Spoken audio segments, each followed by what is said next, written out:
Selamat pagi saudara-saudara yang terkasih di dalam nama Yesus Kristus.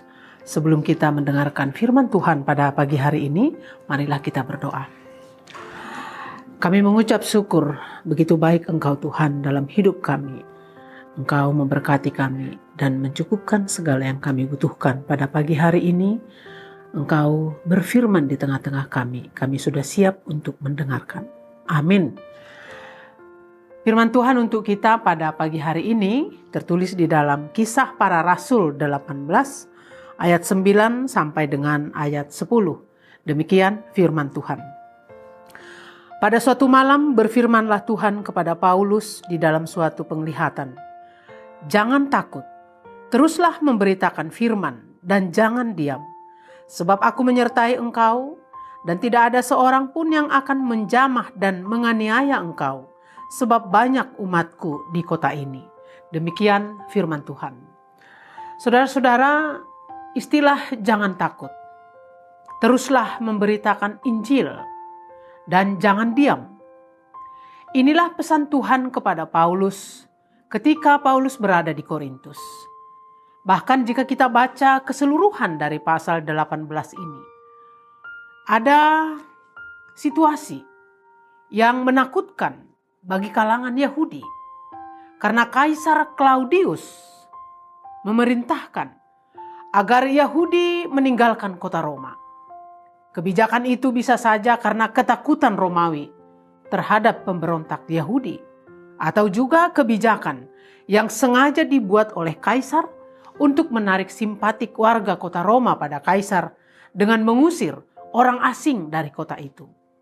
Tetapi dampak dari kebijakan itu membuat warga Yahudi meninggalkan kota Roma dan kembali ke kampung asalnya atau kota lain yang dianggap aman untuk tinggal. Dampak dari kebijakan Claudius itu menjadi momen perjumpaan Paulus dengan keluarga Aquila dan Priscilla di Korintus. Keluarga ini diberkati Tuhan menjadi penopang Paulus di dalam memberitakan Injil. Hal seperti ini sangat penting untuk kita sadari bahwa dalam segala keadaan Allah turut bekerja mendatangkan kebaikan bagi orang-orang yang dikasihinya. Seperti yang tertulis di dalam Rom 8 ayat 28. Saudara-saudara, jika perjumpaan Paulus dengan Aquila dan Priscilla mampu menguatkan Paulus, beda dengan perjumpaannya dengan beberapa kalangan Yahudi ketika Paulus mengajar di sinagog. Banyak dari kalangan Yahudi yang tidak suka terhadap Paulus, yang memberitakan tentang Yesus adalah Mesias. Orang Yahudi melakukan propaganda, hendak menangkap dan memenjarakan Paulus. Dalam situasi seperti inilah, Paulus menerima peneguhan dari Tuhan dari nats kita pagi ini. Paulus menerima peneguhan dan jaminan pemeliharaan Tuhan. Tuhan akan menyertainya dan banyak orang yang akan menjadi percaya. Hal ini terbukti. Selama 1,5 tahun Paulus tinggal di Korintus, memberitakan Injil.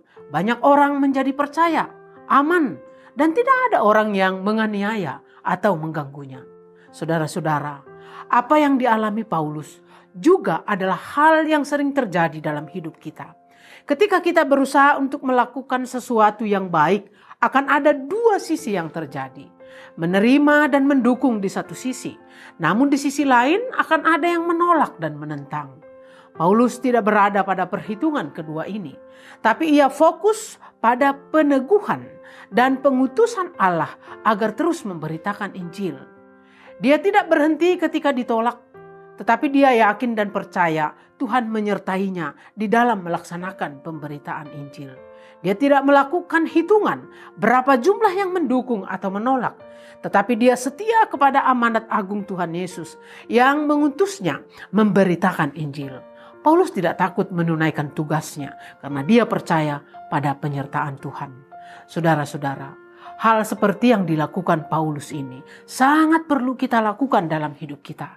Mari kita lakukan tugas kita dengan baik, bukan untuk dipuji orang. Jangan berhenti ketika ada kritikan atau dikritik, atau ketika orang menolak ide kita, tetapi fokus pada niat baik kita, Tuhan pasti menyertai dan mewujudkan, dan pasti akan banyak orang yang menyambut dan mendukung kita. Demikian firman Tuhan pada pagi hari ini. Salam sehat, Tuhan memberkati. Marilah kita berdoa. Terima kasih Tuhan, Engkau mengingatkan kami, supaya kami tetap setia di dalam memberitakan Injil-Mu dimanapun, melalui sikap kehidupan kami. Terima kasih Bapa. Amin.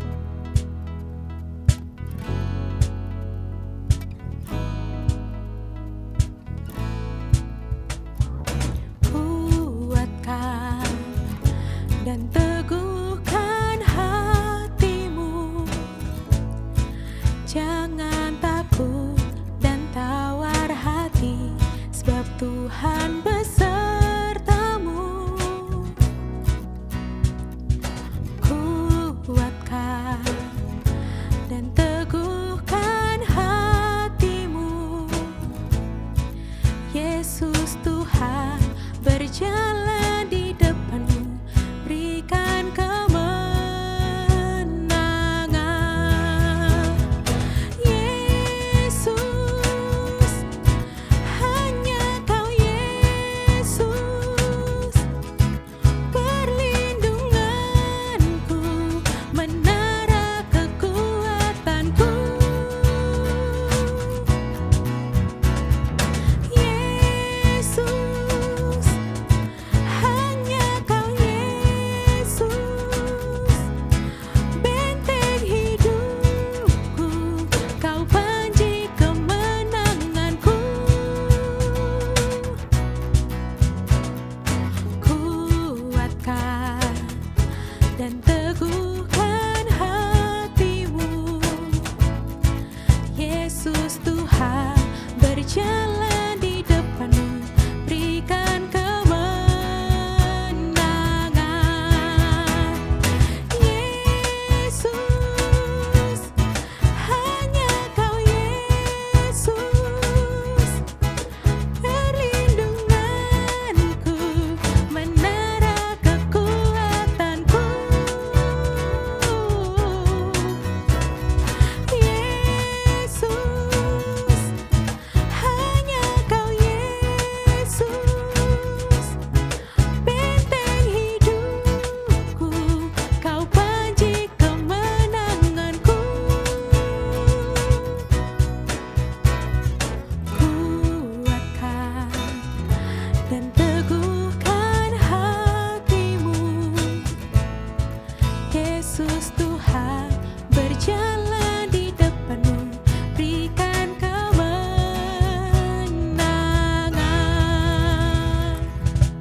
GKPS TV.